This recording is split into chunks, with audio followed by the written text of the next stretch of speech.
topik saya lebih peralihan antara from Jakarta, old Jakarta and the new Jakarta. Next, ya,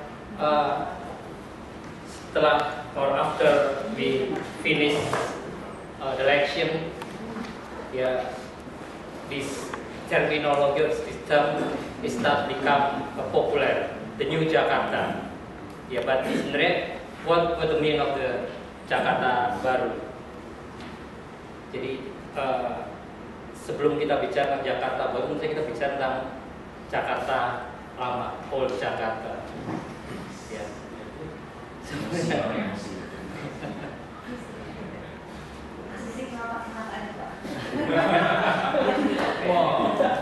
Old Jakarta. The prinsip, I think in the 20 years, Jakarta represent that in Jakarta terjadi perubahan from welfare state to real estate when the private sector take more influence or action in the urban development. Ya, urban elites-nya itu adalah gubernur, super developer, dan sekretik juga yang kita sebut sebagai tim penasihat arsitektur kota atau urban architecture advisory board. Ya. Mereka selalu mengatakan bahwa super block adalah solusi, selalu menjadi bahasa yang selalu dibicarakan dalam kira-kira 15 tahun terakhir ini Jakarta, dari zaman Sutioso hingga zaman Fauzi Bowo. Ya. Dan cerita tentang ini selalu mengatakan bahwa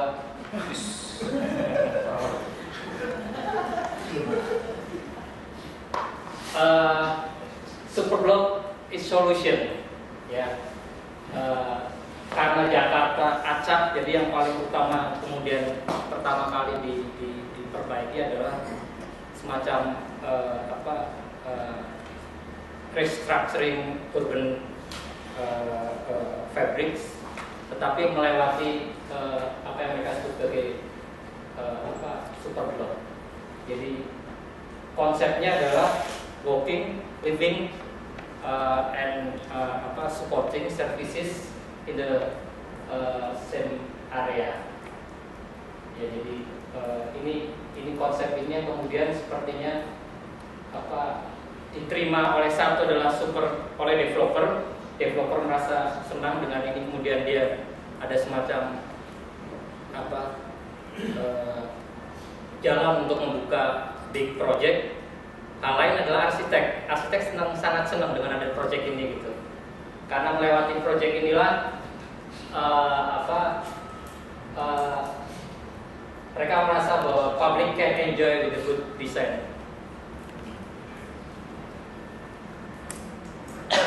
Ya, jadi ide ini yang kemudian bukan ide sebenarnya, tapi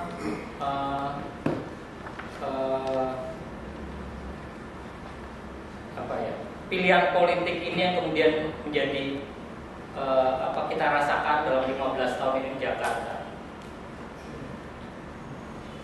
Ini adalah yang kita sebut sebagai urban elites-nya, dan kita mengerti dalam in 15 years mereka juga melakukan mutasi dari first generation ke second and third generation of super developer, the big developer di Jakarta. Ya, di sebelah kiri kita ngerti Lim Sulyong dengan Pak Harto, kemudian Abu Rizal Bakri, dia adalah sekarang Bakri Lem, pemilik atau menguasai lahan terbesar di Jabodetabek. Ya. Kemudian Presiden baru kita juga berjalan di bawah dengan salah satu the new big developer TW. Ya, nanti proyeknya ada di belakang. Dan ini adalah the new our housing minister, ya, Menteri Perumahan Jan Faridz. Sebelum jadi menteri dia adalah developer Tanah Abang, ya, kalau kita gitu. Tetapi ini juga di tahun-tahun mendatang atau mulai sekarang sudah mulai berubah ke generasi kedua dan generasi ketiga. Yang di atas adalah Michael Riady, ya, grandson dari Sinar Lipo, ya. Sebelah sana yang merah itu Nagaria, grupnya Kelapa Gading, ya. Kemudian yang ketiga ini adalah Michael Wijaya, satu lagi, ini Michael Wijaya, yang atas Michael Riady. Itu adalah CEO dari Sinarmasland, yang salah satu juga developer terbesar di Jabodetabek yang menguasai BSD, kemudian kota wisata dan lain-lain. Dan yang bawah kita tahu Ciputra Group, ya, anaknya Ciputra, ya.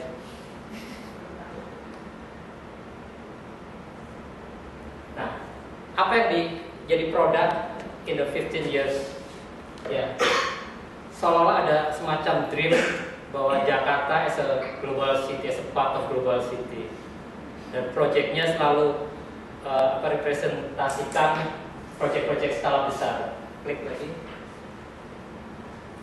Ya, jadi proyek-proyek skala besar muncul dan tumbuh seperti jamur dalam 10-15 tahun terakhir. Ini tetangga saya di Grogol, one of the big project, Central Park, Denmark, but not in Manhattan. Central Park in Grogol, in West Jakarta. Ya, ya. Project ini atau produk ini menjadi laku pada saat kelas menengah memang membutuhkan hal itu, gitu ya. Jadi kalau kita lihat di sini foto yang saya ambil di I took this picture in Central Park. Pertama, kita lihat, kita nggak mungkin jalan-jalan bawa anjing di kota biasa, kan? Kita bisa menemukan bahwa mereka sore-sore satu keluarga berjalan dengan pets mereka, dan itu impian, selalu jadi impian kelas menengah Jakarta, ya. Dan mereka juga sangat baik, saya kira, bahwa mereka jalan-jalan membawa plastik untuk pupnya si itu. Dan yang di kedua sana, ini yang selalu Ayu Utami sebutkan, bahwa di mall tuh wanita menjadi bebas, gitu, bisa berpakaian apa saja tanpa takut ada ekstremis agama tertentu yang melarang itu, gitu. Ya, sorry untuk cewek yang saya foto, karena saya ambil fotonya umpet-umpet, gitu, ya. Nah, ini riset kami dari Untar. Kita riset pertama adalah perkembangan shopping mall yang kemudian berubah menjadi super blok. Ya, kita lihat tahun 95, atau kita lihat bahwa periode ketiga antara 90-97 itu sekitar 5 kali lipat dari jumlah ruas shopping mall yang dibangun. Jadi kita lihat tahun 85-an itu masih sekitar 500, begitu tahun menjelang 2000 sudah 1,5 juta meter square meter. Tapi yang jadi lucu adalah pada saat kemudian krisis economic crisis in 97 terjadi anomali, gitu. The other product of real estate or property decline, but shopping center or shopping mall still increase. Bahkan increase-nya sangat ekstrim sekali. Hanya dalam 5 tahun dia lipat dari 1,5 juta square meter jadi 4,5 juta. Jadi ekstrim sekali lompatnya, gitu.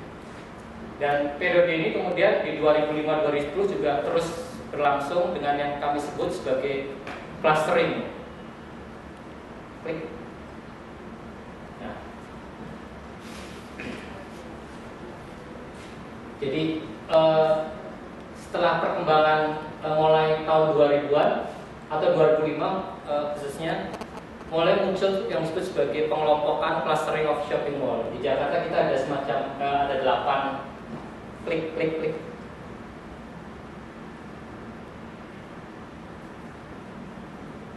Ya. Jadi kita lihat ada 8 pengelompokan atau pengumpulan pusat perbelanjaan di Jakarta.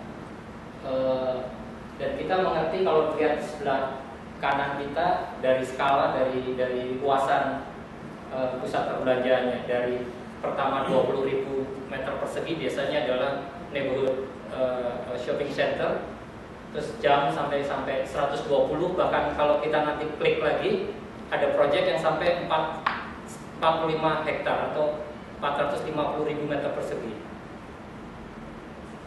Nah, saya atau kami mengatakan bahwa pola-pola ini kemudian, atau kami menemukan beberapa pola yang terkait dengan pengembangan kota Jakarta.